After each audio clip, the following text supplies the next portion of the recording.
Nous abordons ici le premier chapitre sur les fonctions. C'est un chapitre extrêmement important puisque la moitié du temps de première et de terminale STI ou technologique en règle générale est passé sur les fonctions.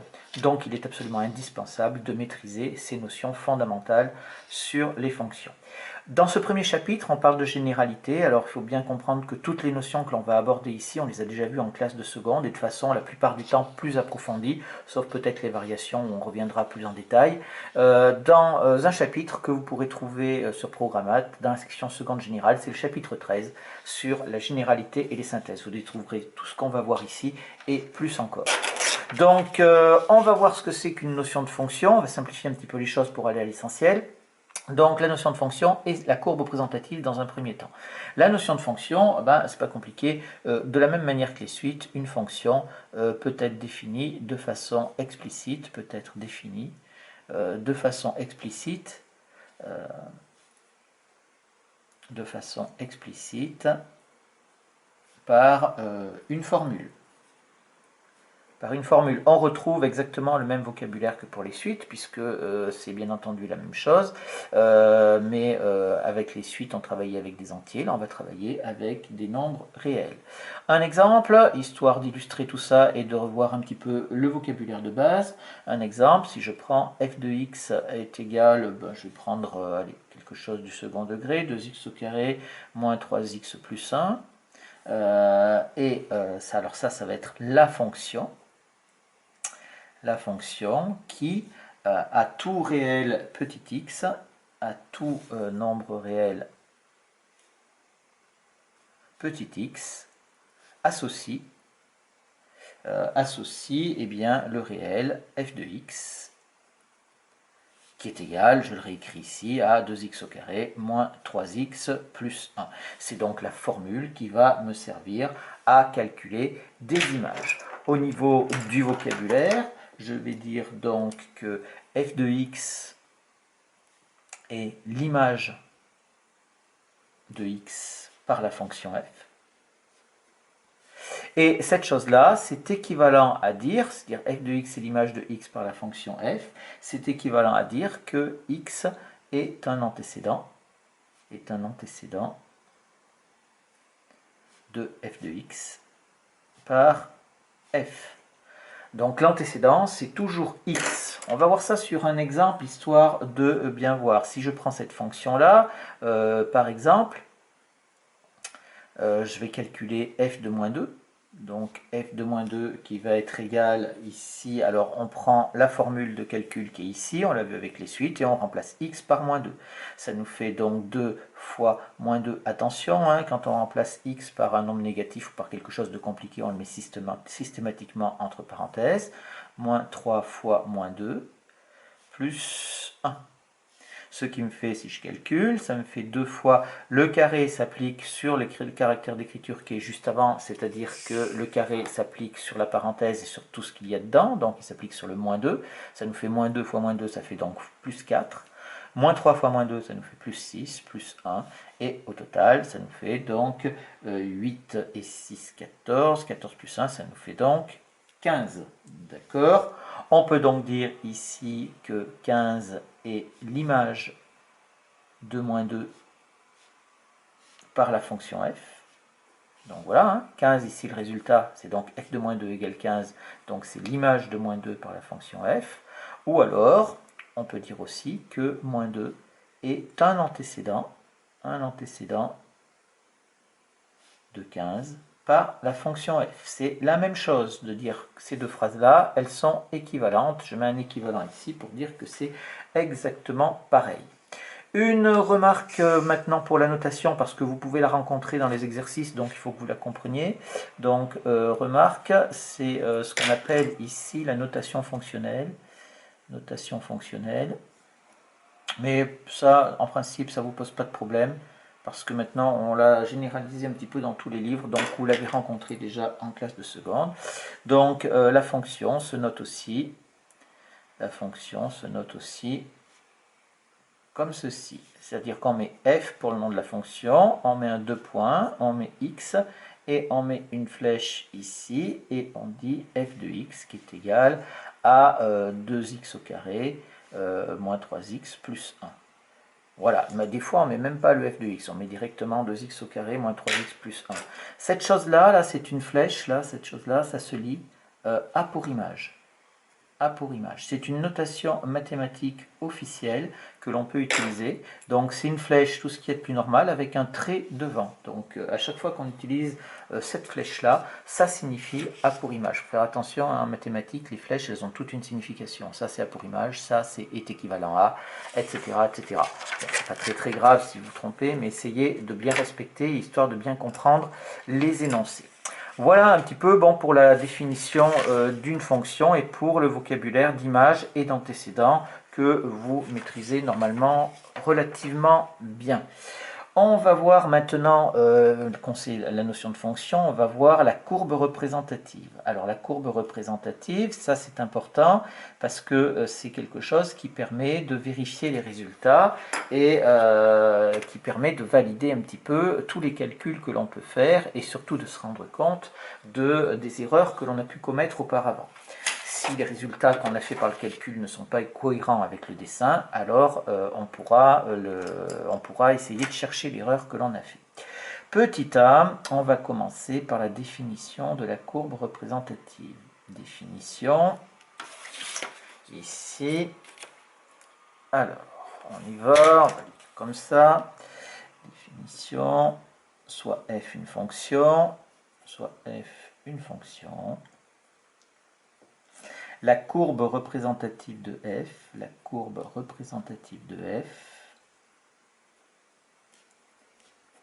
est l'ensemble des points M du plan,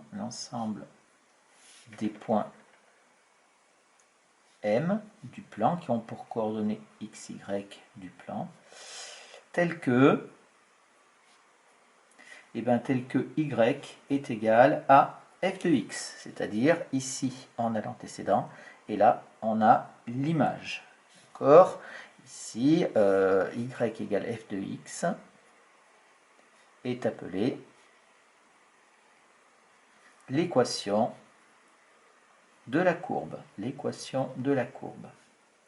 Alors, on parle de courbe représentative et on sait que quand on est avec une fonction affine, on a la courbe représentative est une droite. Alors, je fais un dessin pour une fonction quelconque. Donc, je vais prendre une fonction quelconque comme ça, qui fait absolument n'importe quoi. Et en fait, ici, ce qui est important, c'est que si je me place à x à un endroit, ici, alors je prends le point de la courbe qui est ici, c'est mon point M, et je vais avoir ici f de x. Voilà, donc on va avoir cette chose-là, et il faut bien entendu ne pas se tromper ici. Alors, il se trouve qu'il y a beaucoup d'entre vous qui arrivent à se tromper sur les x, les y, les abscisses, les ordonnées, etc. Donc, je vais vous donner peut-être quelque chose qui vous aidera. Moi, j'appelle ça les inséparables des mathématiques. Les inséparables des mathématiques. Alors, la liste n'est pas exhaustive, mais je vais prendre ceux qui m'intéressent le plus. Des mathématiques, ça c'est pour ne pas se tromper. Pour ne pas se tromper. Alors, les inséparables des mathématiques, il faut savoir que les inséparables, c'est des oiseaux, c'est des couples d'oiseaux au départ, qui en fait choisissent un partenaire pour la vie et ne se séparent jamais. Et voilà, donc nous on va avoir des couples aussi en mathématiques, des couples qui ne vont jamais se séparer. Donc on y va, on va donner ici les couples d'inséparables. Alors ceux qui nous intéressent, inséparables, je mets point de suspension et on verra comment est-ce qu'on les place sur un dessin. Alors les couples d'inséparables, le premier couple qu'on peut avoir, c'est ici, je vais avoir donc horizontal. Donc je vais mettre ici horizontal. Et je marque les lettres en couleur au départ parce que ça va tout marcher par ordre alphabétique. Horizontal et vertical. Voilà, ça c'est normalement, personne n'a de problème pour savoir ce qui est horizontal et ce qui est vertical. Et bien après, je vais avoir, ça va tout aller par ordre alphabétique. Je vais avoir X qui va aller avec Y. D'accord, toujours. Là, j'ai X et Y. Ensuite, je vais avoir ici abscisse qui va aller avec ordonnée.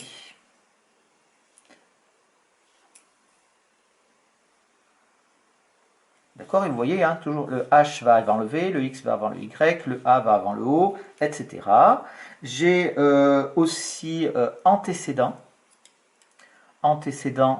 qui va avec image. C'est pareil, le A avant le I. Antécédent va avant image. Et on peut même mettre, dans ce qu'on a vu dans antécédent avec un T, ça sera mieux. Et on peut même mettre quelque chose qu'on a vu en trigonométrie. On pourrait même mettre cosinus et sinus. Je le marque, mais ça va au-delà de ce chapitre. Hein. C'est vraiment réservé à la trigonométrie. Cosinus et sinus, ça marche également. D'accord. Et on pourrait aussi dire première coordonnée, deuxième coordonnée, c'est-à-dire qu'on marche avec l'ordre alphabétique, mais aussi avec l'ordre numéraire. Voilà, donc j'ai les couples d'inséparables ici, et je reviens ici, je reprends mes trois petits points, je dis et leur position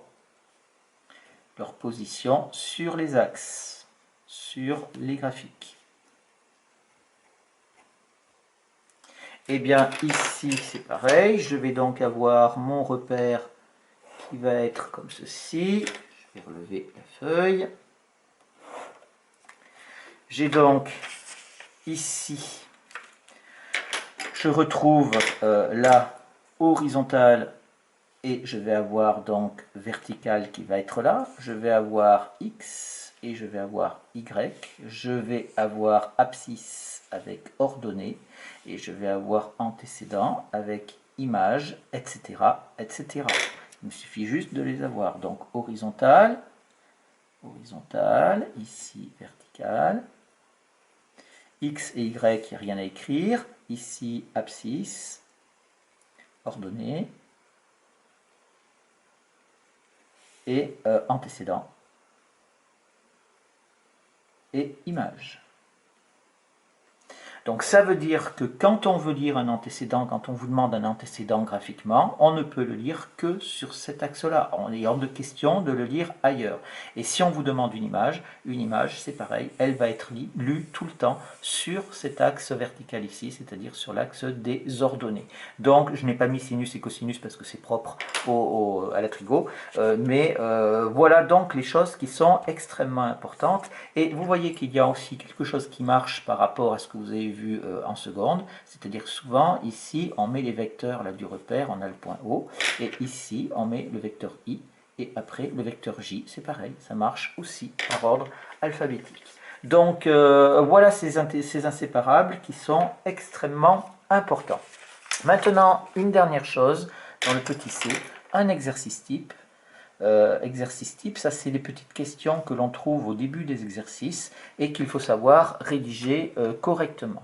Donc j'ai toujours ma fonction, je vais la rappeler, on a toujours f de x est égal, alors je la reprends, c'était 2x au carré moins 3x plus 1. Et la question c'est, alors c'est un exercice type, hein, ça fait partie des choses, c'est les points A de coordonnées, donc moins 1, 6 et B de coordonnées 2, 4, sont-ils des points de la courbe représentative de la fonction, c'est-à-dire c'est f. C'est souvent qu'on fait ça, on met C pour courbe et on met en indice le nom de la fonction et ça marche très bien. Alors là, vous voyez que je n'ai absolument pas tracé la courbe représentative de la fonction, donc il va falloir que je regarde de quoi il s'agit. Si je prends ça, ici j'ai un point, j'ai donc l'abscisse et j'ai l'ordonnée qui est ici, d'accord, l'abscisse et l'ordonnée. Donc j'ai x et y. Ce qui veut donc dire que la première coordonnée, elle va être ici, ça va être donc un antécédent, et la deuxième coordonnée va être une image. Donc ici, donc ça c'est l'exercice, on ne revient pas dessus, l'exercice est là. Et maintenant, on va voir pour la rédaction ici. Donc, rédaction. Donc ici, je vais séparer en deux. Je vais dire pour le point A. Et je vais faire ici pour le point B. D'accord? Et on va voir comment est-ce qu'on va faire au niveau du vocabulaire.